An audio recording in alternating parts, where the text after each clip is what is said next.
नमस्कार, मैं हूं दीपाल राणा। आप देख रहे हैं योर मनी, पर्सनल फाइनेंस से जुड़ा हमारा खास शो जो हम रोज लेकर आते हैं आपके लिए, ताकि आपको सिखा सके निवेश के गुर। अगर आपके पास भी इन्वेस्टमेंट से जुड़ा हुआ कोई भी सवाल है, कब कैसे शुरुआत करनी है, शुरुआत को बेहतर कैसे बनाना है, कैसे अपने सपनों को पूरा करना है, तो योर मनी करेगा आपकी मदद। आप अपने क्वेश्चन हमें लिख भेजिए वेरियस प्लेटफॉर्म्स के थ्रू, ईमेल, व्हाट्सएप या फेसबुक, ट्विटर के थ्रू आप कनेक्ट कर सकते हैं। तरीका कर लीजिए सबसे पहले नोट शो में शामिल होने का। आप अपने सवाल हमें लिख भेजिए, हैशटैग आस्क आवाज योर मनी आपको लिखना है। दरअसल फेसबुक, ट्विटर पर सीएनबीसी आवाज के पेज पर जाइए और वहाँ पर हैशटैग आस्क आवाज योर मनी लिखिए, अपने क्वेश्चंस हमें लिख भेजिए। इसके अलावा आप अपने ईमेल भी कर सकते हैं अपनी क्वेरीज को yourmoney@nw18.com, 7045220000 ये हमारा व्हाट्सएप नंबर है। तो काफ़ी सारे ऑप्शंस आपके पास है शो में कनेक्ट करने के लिए। आज के एक्सपर्ट्स आपको इंट्रोड्यूस कराते हैं। वाइस इन्वेस्ट प्राइवेट लिमिटेड के सीईओ हेमंत रुस्तगी हमारे साथ मौजूद हैं। हेमंत जी नमस्कार, स्वागत है आपका। और सबसे पहले तो क्वेरीज लेने से पहले बात करेंगे लमसम इन्वेस्टमेंट की। काफ़ी बार जब हम पोर्टफोलियो का डिस्कशन करते हैं, एसआईपी पोर्टफोलियो के साथ साथ लमसम पोर्टफोलियो भी इन्वेस्टर्स के पास होता है, तो जानना चाहेंगे लमसम इन्वेस्टमेंट म्यूचुअल फंड्स में कितनी सही होती है, कौन से कैटेगरी ऑफ इन्वेस्टमेंट्स को इन्वेस्टर को ये सूट करती है, क्या सजेशंस?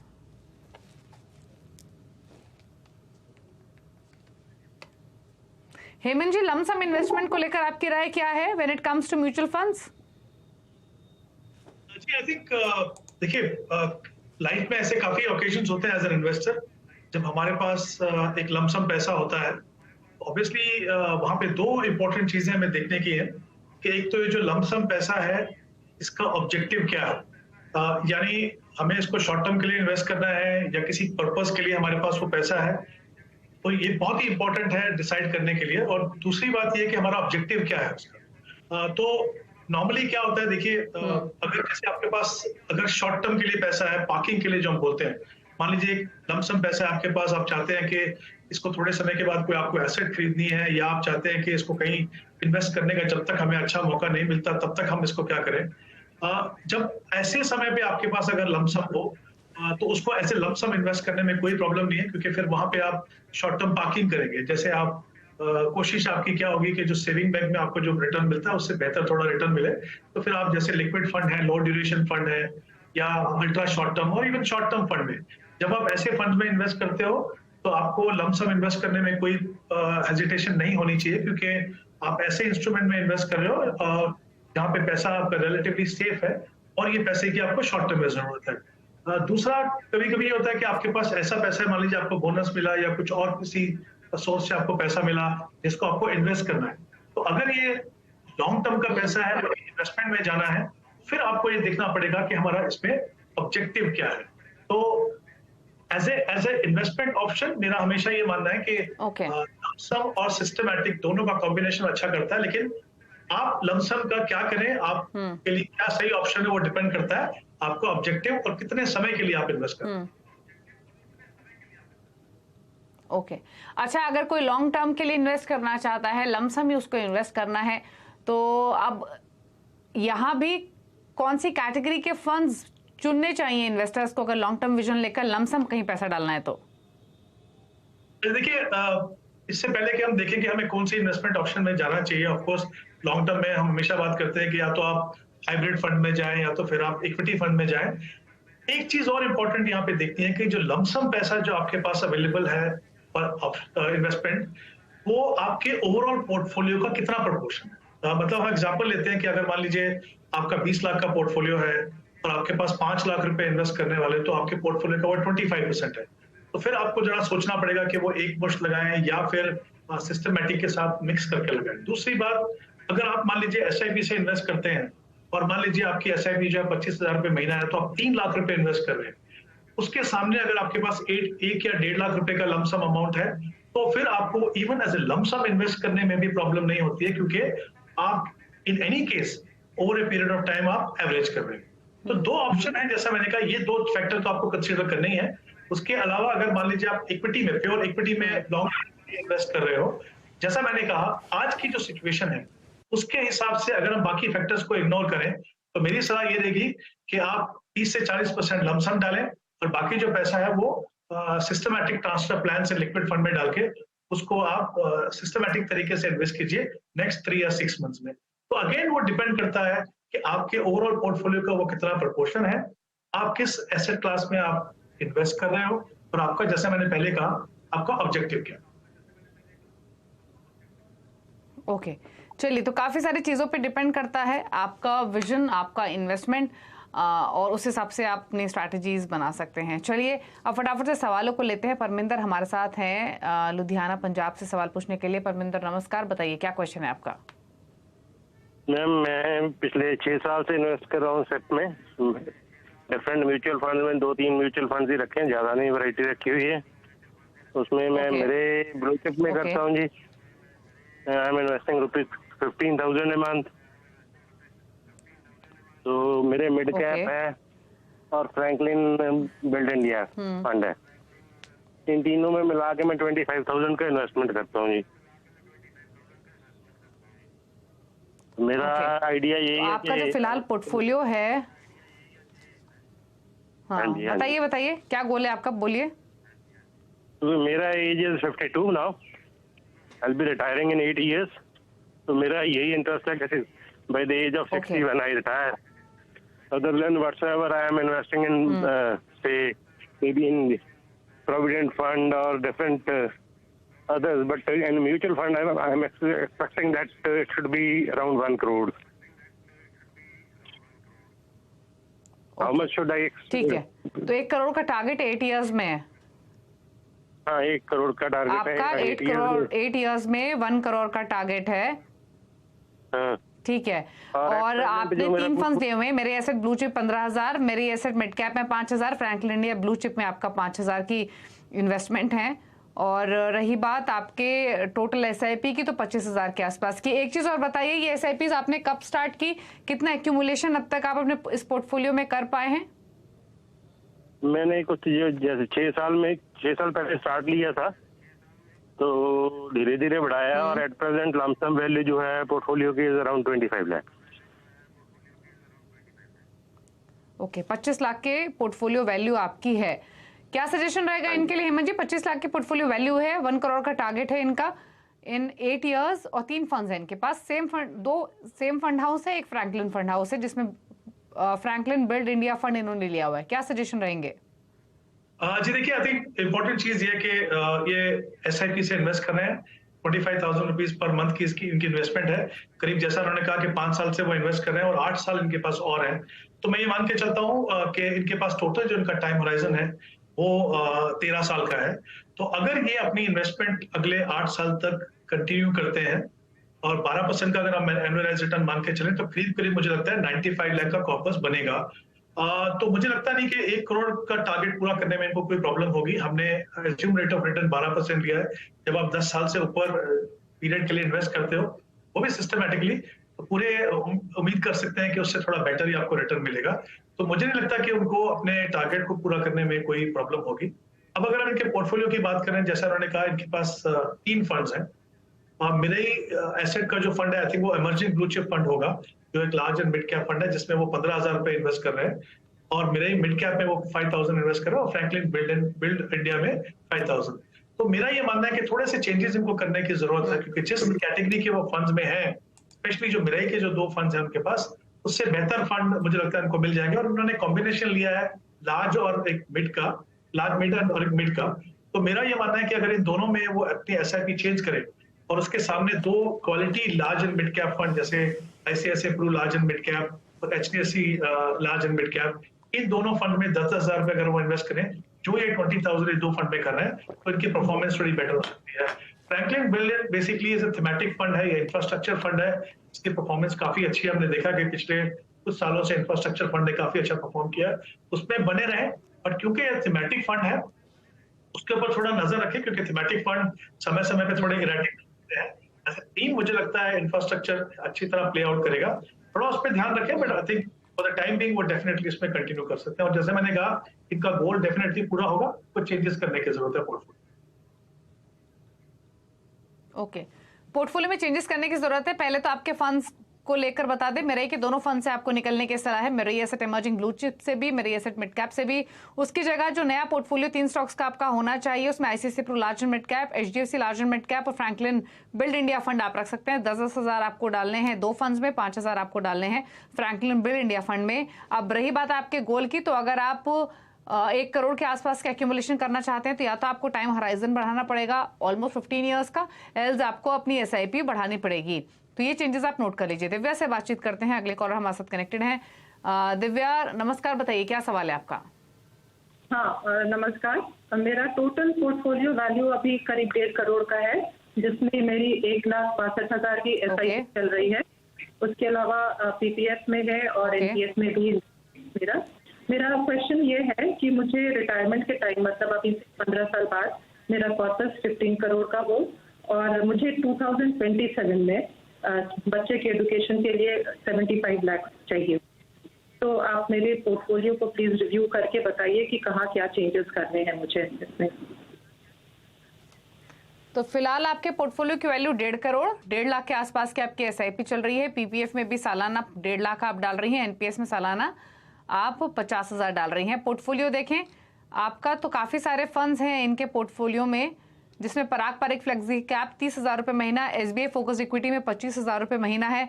साथ ही मेरे एसेट इमर्जिंग ब्लू चिप में 22,500, क्वांट एक्टिव और एक्सिस स्मॉल कैप में ये डाल रही हैं, दोनों में 20,000, HDFC small cap, ICICI US blue chip में 15,000 और 10,000, और आखिर में 2 फंड्स है UTI वैल्यू अपॉर्चुनिटी और SBI मैग्नम, यहाँ पर 5,000 डाल रही हैं। बड़ा पोर्टफोलियो है इनका। और साथ ही इनका जो क्वेश्चन है वो ये इनके गोल को लेकर है। इन्होंने 2 गोल अपने लिए रखे हैं, एक तो रिटायरमेंट के लिए जो कि 15 ईयर्स में 15 करोड़ का है, और बच्चे की पढ़ाई के लिए इनका है 4 ईयर्स में 75 लाख। बताइए इनके पोर्टफोलियो और गोल पर आपके कमेंट्स। जी आई थिंक इनके गोल से शुरुआत करते हैं। जैसा उन्होंने कहा इनके 2 गोल्स हैं। 27 में इनको बच्चे के एजुकेशन के लिए 75 लाख चाहिए और अपने रिटायरमेंट के टाइम पे करीब इनको 15 करोड़ चाहिए। तो सबसे नजदीक जो गोल है वो ऑब्वियसली बच्चे के एजुकेशन का गोल है। तो इनकी जो करंट पोर्टफोलियो वैल्यूएशन है वो करीब 1.5 करोड़ की है। तो मेरा ये मानना है कि उसमें से अगर ये 50 लाख स्पेशली जो SIP के द्वारा इन्वेस्ट कर रहे हैं उसमें अगर आप ईयर मार्क कीजिए आपको सिर्फ, ताकि आप उसको थोड़ा प्रॉपरली मॉनिटर कर सकें। 50 लाख आपके जो एक्जिस्टिंग SIP का जो पोर्टफोलियो है करंट वैल्यू में से, उसको आप अगर ईयर मार्क करते हैं तो अगर हम कंजर्वेटिव भी अगर थोड़ी रिटर्न मान के चलें तो आप 75 लाख का कॉर्पस जो है अगले 4 साल में बना पाएंगे। उसके बाद आपका जो करंट पोर्टफोलियो की वैल्यूएशन बचती है वो करीब 1 करोड़ है, और आपकी जो SIP जो आप इन्वेस्ट कर रहे हो अगले जो आपका डिफाइंड टाइम होराइजन है 15 साल का, उसमें आप अगर कंटिन्यू करते हो तो करीब 13 करोड़ का कॉर्पस आप बना पाएंगे। आपकी जो टारगेट है वो करीब 15 करोड़ का है, तो गैप है उसके अंदर। उसको पूरा करने का सबसे आसान तरीका ये है कि अगर पॉसिबल हो आपके लिए तो हर साल अगर आप 5 या 7% या 10% अगर अपनी SIP को बढ़ा पाए, अगर आप 5% भी बढ़ाएंगे तो डेफिनेटली अपने गोल तक आप पहुंच पाएंगे। तो जहां तक टारगेट का सवाल है, मुझे लगता है यू आर ऑन ट्रैक। कोशिश करनी है आपको कि थोड़ी सी SIP आप हर साल बढ़ाएं, और हर साल बढ़ाने के लिए स्टेप अप के लिए मैं इसलिए बोल रहा हूँ कि वो थोड़ा सा इजी रहता है। कभी कभी शायद पॉसिबल ना हो कि आप एक साथ में SIP बढ़ाएं थ्रू आउट पीरियड के लिए, तो वो एक अच्छी अप्रोच हो सकती है। स्टेप अप SIP की जो अप्रोच मैं आपको रेकमेंड कर रहा हूँ। पोर्टफोलियो का जहां तक सवाल है, ब्रॉडली नंबर ऑफ फंड्स ठीक है, मुझे लगता है आपका पोर्टफोलियो भी सही है। 2 जगह मैं आपको चाहूंगा कि आप उसमें बदलाव करें। एक तो आपके पास क्वांट एक्टिव फंड है जो एक मल्टी कैप फंड है। मुझे लगता है मल्टी कैप फंड में बहुत इंपॉर्टेंट है कि थोड़ा कंसिस्टेंट परफॉर्मिंग जो फंड है वो रहे। तो वहां पे Nippon India multi cap fund मेरे हिसाब से वो एक बेहतर ऑप्शन रह सकती है। और फिर जो 2 इन्वेस्टमेंट आप कर रहे हैं, जैसे SBI QTI का वैल्यू फंड है और SBI का जो ESG फंड है, उसके बजाय अगर एक फंड रखें आप लार्ज एंड मिड कैटेगरी में, कोटक इक्विटी अपॉर्चुनिटी, तो थोड़ा सा कंसोलिडेशन होगा पोर्टफोलियो में, पोर्टफोलियो क्वालिटी थोड़ी बेटर होगी, और मुझे लगता है जो बैलेंस चाहिए होता है हमें लार्ज और मिड के बीच में, वो भी आप अचीव कर पाएंगे। तो ये 2-3 चेंजेस आपको अपने पोर्टफोलियो में मैं रिकमेंड कर रहा हूँ। और जैसा मैंने कहा, कोशिश कीजिए कि 5% से एटलीस्ट आप अपनी SIP बढ़ाएं तो अपने टारगेट को पूरा कर पाएंगे। ओके, चलिए, तो थोड़े से चेंजेस आपको पोर्टफोलियो रिलेटेड सजेस्ट किए गए हैं, उनको आपको फॉलो करना है। और रही बात आपके गोल्स अचीवेबल हैं, लेकिन थोड़े से चेंजेस पोर्टफोलियो में करने की सलाह है। अगले कॉलर से बातचीत करते हैं। राहुल जैन है हमारे साथ। राहुल नमस्कार, बताइए क्या सवाल है आपका? नमस्कार, एक्चुअली मेरा अमेरिकन है। नमस्ते।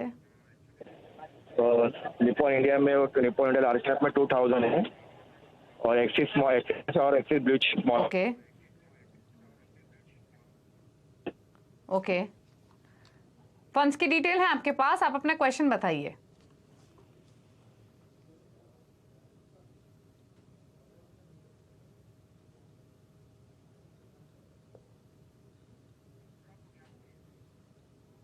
ओके, चलिए इनकी फोन लाइन डिस्कनेक्ट होगी, इनका मैं सवाल ले लेती हूँ। इनका जो क्वेश्चन है, पहले मैं क्विकली फंड्स बता दूं। Nippon India large cap, Mirae asset large cap, Kotak flexi cap, Axis small cap और Axis blue chip, ICICI pru value discovery. यहाँ पर 500 रुपए से लेकर 2000 की इनकी SIP चल रही है। 5500 रुपए की इनकी टोटल SIP है। 4.5 लाख पोर्टफोलियो की वैल्यू हो चुकी है और जो इनका गोल है वो 7 ईयर्स में 20 लाख का है। इसके तो बताइए क्या सजेशन रहेगा इनके लिए? जी देखिए, इनके पास टाइम होराइजन जो उन्होंने कहा 7 साल का है, टारगेट इनका 20 लाख है। अभी जो करंट इन्वेस्टमेंट जो कर रहे हैं 5500 की, अगर वो अपने पीरियड तक पूरा कंटिन्यू करते हैं तो मेरे हिसाब से करीब करीब 18 लाख का ये टारगेट कॉर्पस जो है अचीव कर पाएंगे। इनका टारगेट जो है वो 20 लाख का है। थोड़ी सी कमी है, अगर कोशिश करें थोड़ी सी इन्वेस्टमेंट बढ़ा सकें। इनकी जो इन्वेस्टमेंट है वो पर मंथ 5500 है SIP के द्वारा। इक्विटी फंड में इन्वेस्ट करें जो सही है, एज अ स्ट्रेटेजी वो बिल्कुल सही है। बट आई थिंक मुझे लगता है उनके पास 5500 के लिए काफी सारे फंड्स हैं। डेफिनेटली अगर वो अपने पोर्टफोलियो को कंसोलिडेट करते हैं तो उनके लिए बेटर रहेगा, मॉनिटरिंग करना अच्छा होगा, परफॉर्मेंस सुधरेगी। 2 फंड जहां पे हैं वो कंटिन्यू कर सकते हैं। वो निपॉन इंडिया का लार्ज कैप फंड काफी अच्छा लार्ज कैप फंड है, उसमें आप कंटिन्यू कीजिए। कोटक का जो फ्लेक्सी कैप फंड है काफी पुराना लंबा ट्रैक रिकॉर्ड है इस फंड का, इसकी परफॉर्मेंस काफी कंसिस्टेंट है, उसको आप कंटिन्यू कीजिए। बाकी जितने फंड्स हैं उनके पास 3 फंड में 500 इन्वेस्ट कर रहे हैं, एक फंड में 1000 इन्वेस्ट कर रहे हैं। मुझे लगता है वहां से उनको SIP अपनी बंद करनी चाहिए, उसको कंसोलिडेट कीजिए। उसके सामने अगर आप एक ICICI pru large and mid cap fund लेते हो तो 3 फंड रहेंगे आपके पोर्टफोलियो में। जिस तरह का एलोकेशन आपको डिफरेंट मार्केट सेगमेंट में चाहिए वो आपको मिलेगा। तो कुछ बदलाव डेफिनेटली, और जैसा मैंने कहा इनके टारगेट में थोड़ा सा कमी आएगी। कोशिश करें, 7 साल का समय है। अगर थोड़ी SIP, अगर 1000 से भी SIP बढ़ाएंगे तो मुझे लगता है अपने लक्ष्य तक वो पहुंच पाएंगे। तो ये कोशिश करनी चाहिए उनको, SIP बढ़ाए और ये चेंजेस कीजिए पोर्टफोलियो के। ओके, तो पोर्टफोलियो में थोड़े चेंजेस आपको सजेस्ट किए गए। Nippon India large cap, total Kotak का flexi cap, ICICI pru large mid cap, सिर्फ यही 3 फंड्स रखिए और इन्हीं में आपको 5500 रुपए डालने हैं। बहुत ज्यादा क्लटर्ड आपको पोर्टफोलियो करने की जरूरत नहीं है। 18 लाख का कॉर्पस आप एक्यूमुलेट कर सकेंगे 7 ईयर्स में इस SIP के थ्रू, लेकिन जैसे जैसे आपकी पॉकेट बढ़े, सैलरी बढ़े, अपने इन्वेस्टमेंट्स को इंक्रीज करें। चलिए रुक रहे हैं इसी के साथ एक ब्रेक के लिए। ब्रेक के उस पर कुछ और सवालों को लेंगे, फिर वापस आते हैं।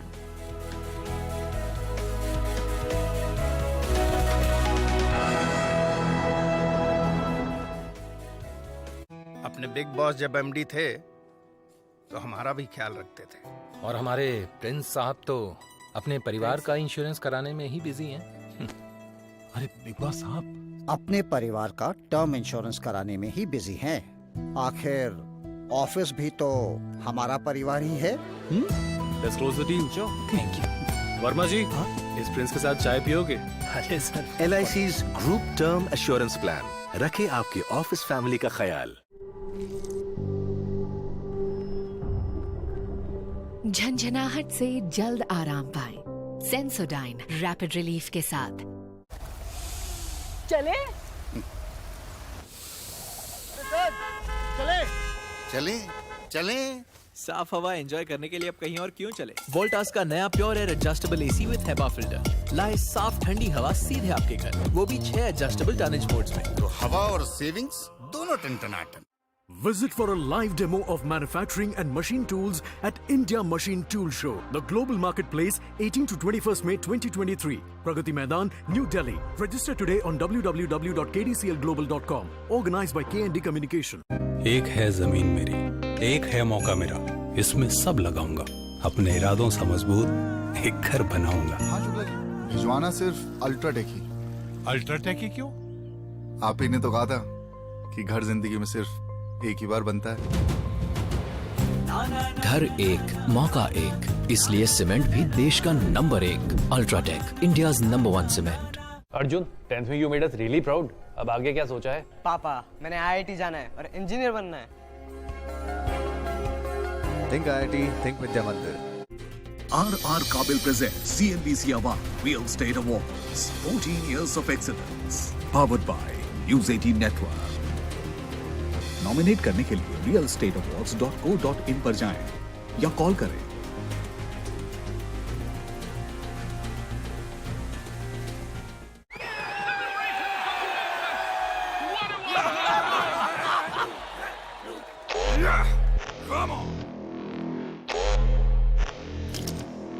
फोन पे यूपीआई लाइट।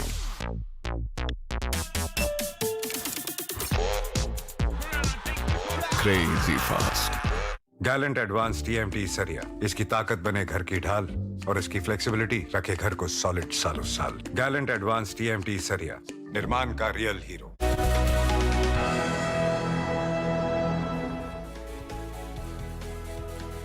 आप देख रहे हैं यॉम मनी और हमारे साथ हेमंत रुस्तगी मौजूद हैं क्वेरीज को आंसर करने के लिए। अगले कॉलर से कनेक्ट करते हैं। केवल जैन हमारे साथ अहमदाबाद से मौजूद है फोन लाइन पर। केवल जी नमस्कार, बताइए क्या सवाल है आपका? नमस्कार मैडम। हेलो, नमस्ते, पूछिए सवाल। हेलो। जी मैडम, मुझे मेरे फंड के बारे में जानना था। अभी मेरा पर मंथ मैडम 20,000 का SIP चल रहा है। जो फंड है 2 ELSS फंड है, DSP tax saver fund, Kotak tax saver fund, इन दोनों में मेरी 2-2 हजार रुपए की SIP है।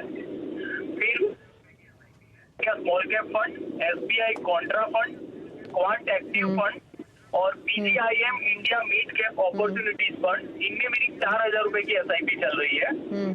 और मेरा मौजूदा जो फंड की वैल्यू है वो 3 लाख रुपए है। तो ये अगले 20 साल में मैडम मैं 2 करोड़ रुपए कलेक्ट करना चाहता हूँ। तो ये फंड से मैं मतलब अपने एम तक पहुँच पाऊंगा मैम, कि मुझे फंड में कुछ बदलाव करना चाहिए? हेमंत जी, 20,000 की इनकी SIP है, 2 करोड़ का टारगेट इन 15 to 20 ईयर्स। 20,000 की SIP में इन्होंने 6 फंड्स रखे हुए हैं। 6 फंड्स का इन्होंने अभी जिक्र किया भी, जिसमें small cap, tax saver, mid cap opportunities, active, contra fund शामिल है। 3 लाख पोर्टफोलियो की वैल्यू हो चुकी है। क्या सजेशन रहेगा आपका? आई थिंक फंड पे बात करने से पहले मैं चाहूंगा कि हम इनके जो टारगेट है उसके बारे में बात करते हैं। जैसे उन्होंने कहा कि इनका जो टारगेट है वो 2 करोड़ का टारगेट है। अभी करंट वैल्यू जो इनके पोर्टफोलियो की 3 लाख है। अगर ये अपनी SIP 20,000 की जो अपना डिफाइंड टाइम होराइजन उनका 15 साल ये कंटिन्यू करते हैं, तो ये करीब 1 करोड़ 20 लाख का कॉर्पस बना पाएंगे। यहाँ पे मैंने 12% का एनालाइज रिटर्न मान के चला है। हालांकि जैसा मैंने पहले भी कहा कि पॉसिबिलिटी है कि उससे ज्यादा मिले, लेकिन थोड़ा सा कंजर्वेटिव अगर हम एस्टिमेट करके चलें तो वो हमेशा लॉन्ग टर्म में बेहतर रहता है। अब इनके जो टारगेट है वो 2 करोड़ का है। जो एक्यूमुलेटेड कॉर्पस होने की उम्मीद है वो 1 करोड़ 20 लाख, 80 लाख का बीच में गैप है। उसको पूरा करने के लिए इनके पास 2 रास्ते हैं। एक तो ये कि अपनी SIP को 15,000 रुपीज पर मंथ से बढ़ाएं।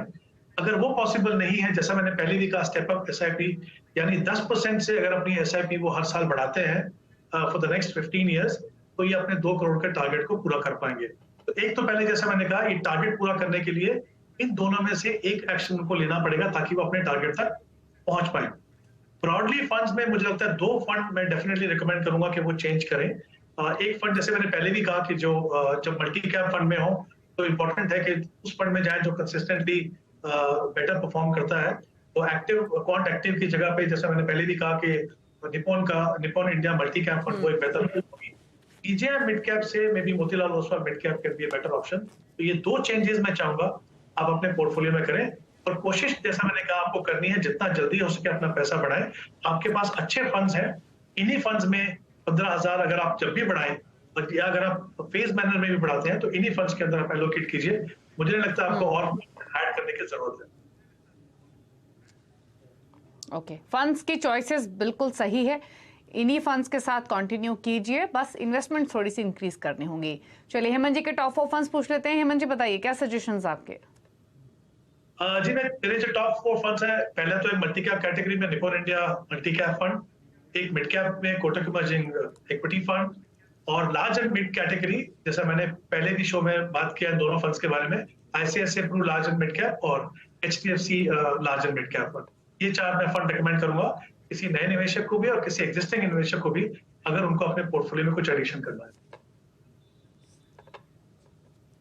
ओके, तो Nippon India multi cap, Kotak emerging equity, ICICI pru large and mid cap, HDFC large and mid cap, इन फंड्स के साथ आप अपना पोर्टफोलियो क्रिएट कर सकते हैं। शुक्रिया हेमंत जी शो में आने के लिए, अपने व्यूज सभी क्वेरीज पर देने के लिए। Thank you so much. इसी के साथ एक ब्रेक उस पर आवाज समाचार। नमस्कार।